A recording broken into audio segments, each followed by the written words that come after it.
we go. So we tried to go live previously and we had a crash. So we are trying again. So we're talking ADHD and sleep. So why do we struggle so much with sleep? So we struggle so much with sleep. I think the most important kind of thing that interferes with our sleep, it's things that stem from our executive functioning. So things like, actually getting yourself prepared to go to sleep, transitioning from work to, if you're transitioning from work to, after the day to going to bed, sometimes we can get stuck there. Another thing that we do, well, if we're taking medication or if we drink caffeine or if we're eating sugary things, anything that's really going to like stimulate us, even if it's, a stimulant and it's trying to calm us down, any of those things, when we're trying to go to sleep, that can really interfere with our sleep. If we're hyperactive, either like mentally or physically, that can also interfere with our sleep. A lot of people complain that when they are trying to go to sleep, they're bored. And yeah, going to sleep is kind of boring if you're not like exhausted by the end of at the end of the day. Your brain's kind of spinning. You're like, you have that itch in your body where you're like, I just need to move. That can really interfere with your sleep too. But I think something, and this is unique to all humans, but people with ADHD especially do it. Humans are the only organism that deprive themselves of their sleep for a social reason. Other organisms will not do that. Some will deprive themselves of sleep for like a safety reason, but no other organism will deprive themselves of sleep for a social reason. So like going out on a Friday night, staying on your phone and like doom scrolling or just watching TV. All of these things are, social reasons why we would avoid going to sleep or like, procrastinate going to sleep. So bedtime procrastination is a huge thing that we struggle with. So yeah, those are definitely some reasons why we struggle with sleep. There's a lot of them. I know that like I have a few clients, and this is something I have talked about, excuse me, many times with my clients is revenge sleep procrastination. They were stressed out. They were overwhelmed during the day. Yeah. They have sensory overwhelm. They're exhausted, but they didn't get to do the thing that they wanted to do. So they're going to stay up and they Yeah. purposefully do it to themselves, which always blows my mind. I think I'm actually struggling with that right now a lot. And, I do know a lot about sleep. I will not sit here and say that my sleep is perfect. I work on it all the time. I would say it's better than most. But like I said, I work on it. But I think, Mhm. the revenge, bedtime procrastination, I think, you know, because my thing that I really, if I don't get it during the day, it's like I really miss it is watching like my comfort TV shows. So watching like, things that I've watched over and over, over again, whether it's like trashy or like, trashy as like Kardashians or like, as nice and wholesome as Modern Family or Big Bang Theory, just, and if I don't feel like I have sufficient time to like sit and just kind of, I guess, decompress doing that, then, but I think the reason why, or at least one reason why I think some people struggle with this or struggle with it more than others is if we're not necessarily fulfilled during the day. If you're not if you're kind of more stressed out, if you're maybe trying to push yourself outside of your comfort zone, if you're maybe still in the job market and trying to, maybe we're working a job that's not really 100% fulfilling. All of these things, I think if you're not filling your cup up in other ways that are, really nourishing for yourself, we can use these kind of band-aid masking, not masking behaviors, but like band-aid behaviors instead of really stitching the problem together, like doom scrolling, like using these bedtime procrastination behaviors. Yeah. So it's not really fixing the problem. It's just kind of slapping a band-aid on it when you really need Well, stitches. and I think that comes back to our and I think it was you and I that I don't remember. I think it was you and I that talked about it, that there are healthy ways to find dopamine and there are unhealthy ways to find dopamine. And Absolutely. that oppositional defiance or PDA, whatever you want to call it, I'm old school, Yeah. so I still call it ODD, that we have uniquely built into being ADHD. Mhm. Um, is really it really helps us to see and understand why we do what we do, because we are dopamine seeking. Everything we do Yeah. is dopamine Oh, seeking or absolutely. endorphin seeking or serotonin, whatever of the hormone is that you need. And unfortunately, we go to the things that's the easiest: doom scrolling, staying up and playing video games really late, whatever it is, not eating right. So therefore our Yeah. meds don't work right, which then contributes to restless sleep, whatever it is. So Hmm. I think learning our energy and our patterns is a huge part of that. Yeah. And also, embracing your energy and your patterns. It's funny, and I say this with a lot of compassion because it's really hard to, I think it's a great privilege to be able to organize your schedule in a way that really suits you. So if, say, I'm a morning person, I really like getting up in the morning, doing my thing, and just, if I had to work late at night, that's really hard for me because I'm just not there.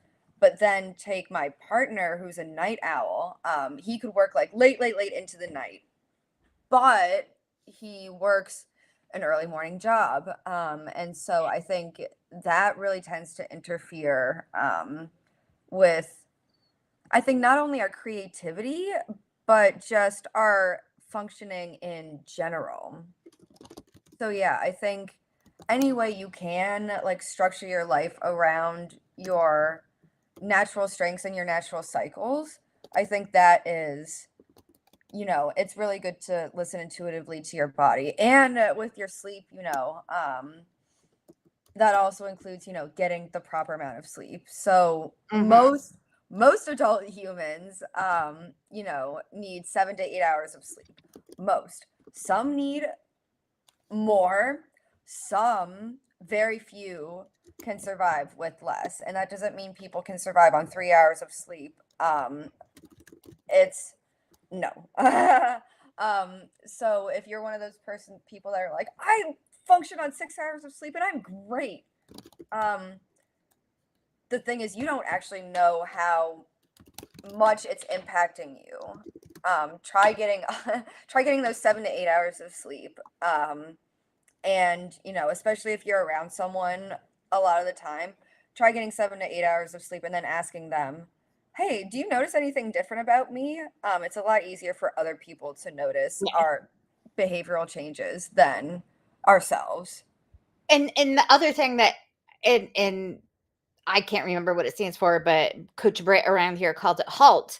Like, have you eaten? Are you angry? Are Yeah, you tired? Have you drank any water? Have you gotten up yeah. and moved your body? All of those things also are good questions to ask when it comes to sleep.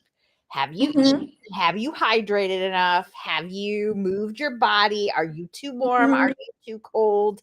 Like all of those things, again, is understanding your patterns. Yeah. Yeah. And it's funny sometimes. I'll forget I'll forget to drink water. I'll forget to eat lunch. I'll push it off, push it off, push it off, and then I'll be like, I'm really tired. I want to take a nap. But I don't actually need that nap. What I really needed was a peanut butter jelly sandwich. I needed my lunch. And I think, be very I'm also not going to sit here and be like, sleep all the time. We need a, adequate amount of sleep. Napping occasionally is good. If you're an adult, if you're a child or a teenager or in school, that's a different that's a different conversation. But if you're like your average adult, chances are you probably have to work during the day, so you're probably not going to be able to get that nap anyways. But by listening to your body, but making sure you answer all of those health questions, yeah, that's also going to improve your sleep. I mean, have you ever laid down in bed and been like, crud, I'm really thirsty?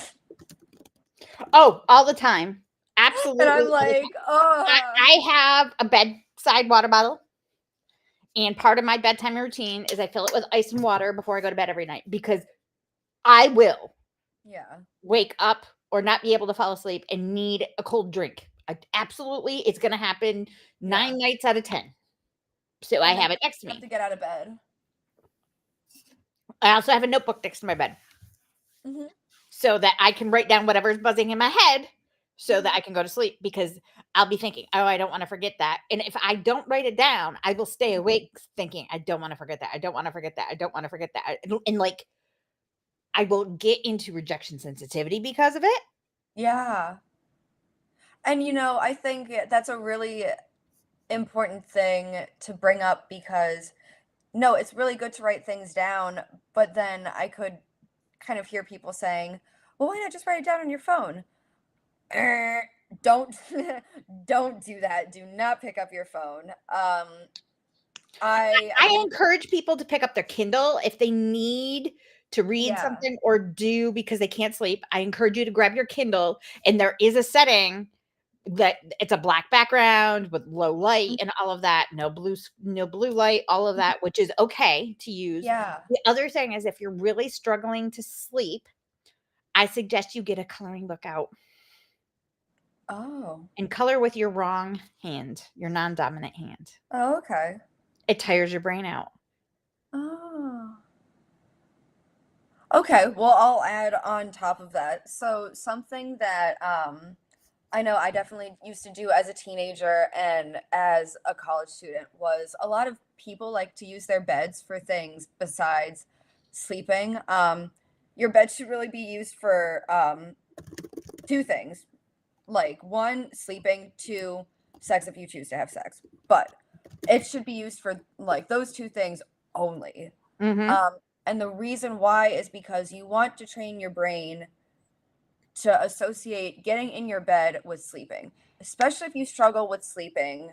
One of the first things I would ask you, I'm not a sleep clinician, I'm not a diagnostician, but one of the first things I would ask you is, do you do you use your bed for things besides sleep? Do you lay in bed and scroll on your phone before sleep? What do you do before bed? Are you in your bed before you go to sleep? And are you trying to be awake during that time? What I would do if you're trying to fall asleep, get up out of bed, move to some place that you associate with being awake. So with me, that's, my couch, or I like to sit on my floor sometimes and read. But like I will get up out of my bed, grab that coloring book, color with your non-dominant hand, but remove yourself from your bed so that when you're tired, when you start to get sleepy again, then move yourself to your bed. Back to your bed. Yeah, And don't turn lights on in your house if you're removing yourself from your bed. yeah, yeah, Don't turn the lights on, keep it very low, yeah, get a reading light if you need to color or something. The yeah, idea is you don't wanna have wide spectrum lights, you don't want yeah. blue light, you don't wanna turn your TV on, all of those things. Mhm. Yeah, yeah. So really, really, really resist that urge to turn on the TV. That's one of my biggest urges to resist. But yeah, yeah. And then I think another resource for sleep, I think it's really important to be educated on sleep. And one of my favorite resources as a scientist, but also as a sleep lover and like a general public member, Mhm. I think this book, Why We Sleep by Dr. Matthew Walker, he also has a lot of YouTube videos from talks that he's done. He is a fantastic, fantastic, fantastic researcher. He does a lot of different topics on sleep and a bunch of different things, including ADHD. But he also writes in a way that is easy to understand. He puts a lot of information in here, but he really does a good job of, not making it a lot of scientific jargon, making it very scientifically accurate. but making it not a pain in the butt to read. And he's It's a British too, good so if you like a British accent, that's also fun to listen to him talk. it is a good book. It is a good book. His in any of his content is really, really so informational and so helpful. If you have more questions about sleep, if you don't understand yourself and are having a hard time finding your patterns or recognizing your parents' patterns, if you are a parent of a child who's not sleeping and you're really struggling with that, reach out to us. We have so many tips and tricks. And I think each of us coaches have a very different way of looking at it and have a different batch of tips and tricks. So if Katie's doesn't work, you can try mine. And if mine doesn't work, you can try Brit's. And if Brit's doesn't work, we've got Vita. We have so many tips and tricks because we are all neurodivergent brains here on the team. So we understand that we're unique and we need different ways to do things. So if you have questions, please reach out. Please reach out. Ask a question under this video. Email us at info@ndoutloud. We are happy to answer your questions at any time and happy to work with you and help you get better sleep and your kids get Heck better yeah. sleep because it's so important for all of the things. I Yes, hope it you is. have an amazing night. Good night, guys. Bye.